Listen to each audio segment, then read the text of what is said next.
The inclusion of Indian government bonds in the JP Morgan Global Bond Index for emerging markets is the top news today. And this comes amid discussions for India's inclusion for quite some time. And this is also being met with positive reactions from India's finance ministry. Now, India's Finance Secretary, Dr. TV Somanathan, speaking to BQ Prime exclusively, stated that this is in fact a reflection of the record of India's fiscal prudence. He also noted that this was not something that was prompted by India but done by JP Morgan on its own, and that India has not made any changes to its taxation or regulatory policy. Now, India's chief economic advisor, Mr. V. Anantanageshwaran, also has spoken about this. He said, in fact, this is a welcome development that shows confidence in India's financial markets and India's growth story. He said, and I quote, "We welcome this development. JP Morgan has made this decision on its own.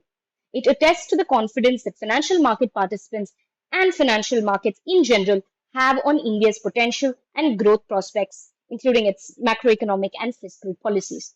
He went on to even say that this would reward Indian long-term investors in the Indian bond markets, as it has done for those who have been investing in long-term equity in India. So, as you can see, a very positive reaction coming from India's finance ministry. To give a little context, this comes on the back of, like I said, Indian government bond inclusion in the JP Morgan Global Bonds Index for emerging markets.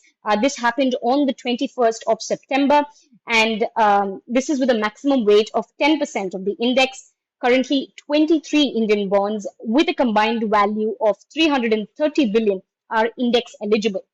This inclusion would happen in a staggered pace over a 10-month period, starting June 28th, 2024, which is next year, and through March 31st, 2025, ending on that fiscal.